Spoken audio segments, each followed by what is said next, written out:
What's going on, sports card hobby family? It has been a couple days, but I am back. Hey, would you look at this? You know what I mean? Yes. Had a great Father's Day weekend hanging out with the family. Went to Water Country, USA and Busch Gardens in Virginia with the whole fam. It was a good time, but it is back to the grind. We are back with 3 basketball cards I'm going to talk about that have dropped in price. First, we've got a few housekeeping notes. Shout out to today's video sponsor, COMC.com, your home for buying, selling, and flipping all the hottest trading cards. Their consignment marketplace now home to over 32 million trading cards from baseball's biggest stars like Shohei Ohtani, Aaron Judge, and Mookie Betts to Marvel favorites like Spider-Man, Thor, and Captain America. COMC has something for every type of collector, so make sure to visit COMC.com today to build out your collection with your favorite cards. I've got a specialized link below for you to check it out. All right, it was an action-packed weekend, so I did go to Virginia Sunday and Monday today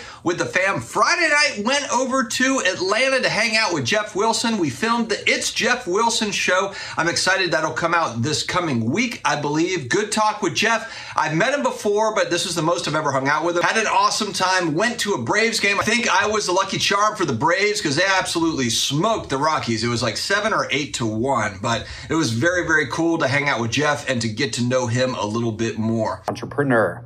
Saturday, went down to Heroes Con in Charlotte, hung out with Rob, Neo Cards and Comics. I will have a separate video on the Collectibles Dad channel that's got all the non-sports stuff over there, whether it be cards or graded video games or graded comic books, all that stuff. That's on the Collectibles Dad channel. You will see a video, kind of a Heroes Con recap video that will pop up here over the next day on that channel, so definitely check it out. Wednesday, we've got Off-Centered with Flippin' Steve. And then on Saturday night, we are doing, me and DPZ Dennis, going to be doing Hobby Palooza. We've got an hour on the Bench Clear Media channel. DPZ and I will be talking about various hobby topics and also just talking to the chat. So that'll be a fun time as well. Saturday night, it's action-packed. The party never stops on the Sports Card Dad channel. Speaking of DPZ, he had a great episode here over the weekend, and I was actually really shocked at the response that I saw in the comments. Let me kind of explain. So he had Joey back on, and Joey is a huge Ken Griffey Jr. collector as well as DPZ. They both are huge Ken Griffey Jr. card collectors. Well, Joey was talking about, hey, I've been going through some ups and downs here. I had to basically reset his collection. But one thing that was really interesting, and frankly, I haven't seen anything like this on any other sports card podcast or YouTube channel or anything, but Joey came out and said, hey, look, I took out loans against cards from Alt, from PWCC, from Investicard. It's Card Finance or CardFi maybe. Anyway, their branch for loans, and went through kind of his story. I thought that it was really amazing that he told his story. You know, they kind of went through, he didn't, look, he didn't sugarcoat it. He explained, look, I got into some financial trouble, had to sell off a bunch of really good Ken Griffey Jr. cards to just make up the balance to pay off these loans. Just talk through that, and kind of shocked to see in the comments section, it was basically like, haha, loser type stuff. And again, it just kind of threw me because, look, I mean, we talk about transparency, hobby transparency. Man, we need some real talk. We need real talk out here. And then we actually get real talk when someone actually is vulnerable and talks about when they have an issue and they're trying to figure out how to get through it, what they did, and right, wrong, or indifferent, just the fact that they came out and shared that information, it's embarrassing information. I've done the same thing on my channel. I've shared embarrassing information. So I was really overspending on cards and it was turning into an issue. I shared it. 99% of the feedback was great, and kind of people saying, hey, look, I've been in that same boat. Then there's the 1% that are just kind of like, way out of left field, tone deaf to the whole thing. And it's just like, man, the hobby is supposed to be kind of that welcoming place where you can talk about certain issues or whatever's going on. And people have gone through tough things. They've gone through ups and downs, not even just in buying, selling sports cards, but just life in general. So anytime someone opens up like that, it shocks me when I see the reaction where it's like the haha loser reaction type stuff. This is basically my comment section. You all right, man? I think so. How about now? We're a couple people that were great and said, hey, you know, thanks very much for sharing. And I appreciate those people. Dennis DPZ did a great job. You know, I had some pushback where I was like, why did we even have this episode? You know, why is DPZ on this channel?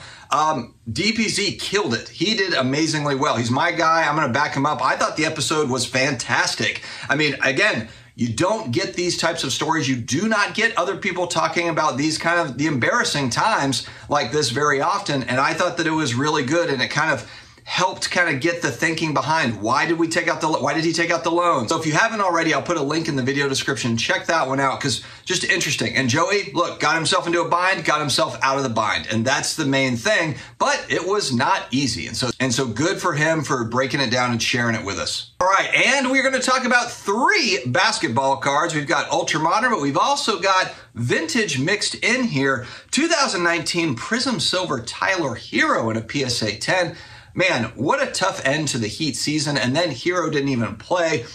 This is rough. All right, so we're going to look at the PSA 10. The pop is $848. 2 years ago, the card was sitting a little over $300. All-time high, a little bit over $600 for this card. Now they're about $90. Pop $848. So again, not a rare card. I picked this on purpose because it's transacted a little bit more often as opposed to the more rare stuff. Now about $90, which is minus 71%. Where it was 2 years ago, and even more so, obviously, if we're talking about the all-time high of $600.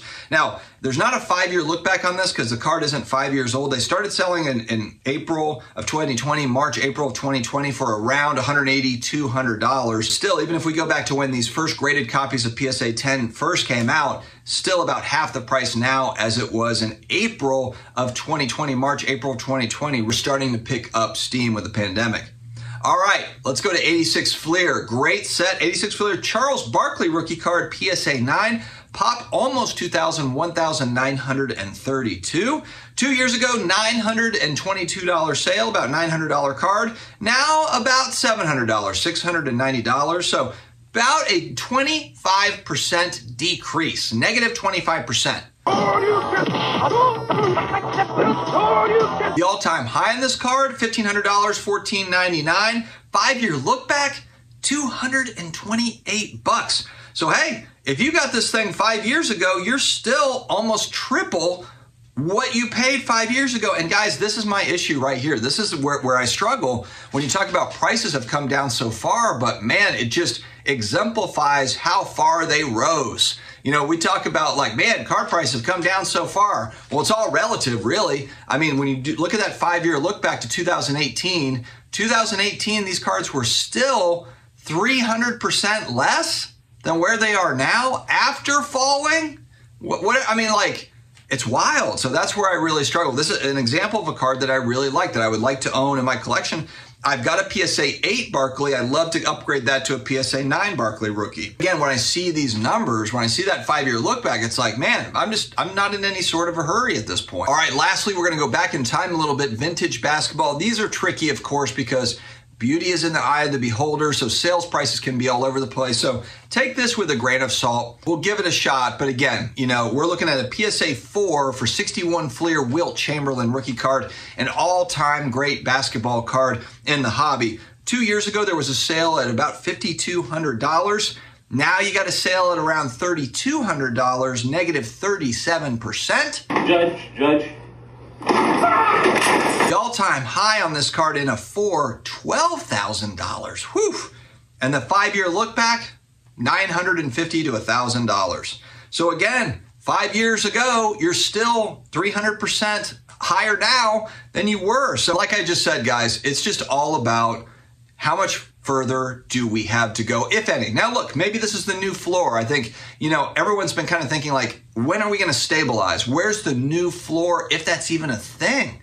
And that's what we still need to find out. Is there a new floor, or do we continue to head back to where we were 5 years ago and then restart from there to move upward? And I think that's kind of the struggle, is we've been looking at card prices, and there's been, for a lot of cards, not every card, of course, but for a lot of cards, it's been mainly a downward trend for 2+ years until you actually see some sort of like a movement upward somewhere. Again, if we're talking about really rare inserts, we're talking about one of ones, there are certain cards that are still selling at all-time highs. So this is not a blanket statement, but for a lot of popular cards in the hobby, this is what we're seeing. So anyway, guys, thank you very much for joining me. I'm happy to be back here. Stay healthy, stay awesome, and I will talk to you again later.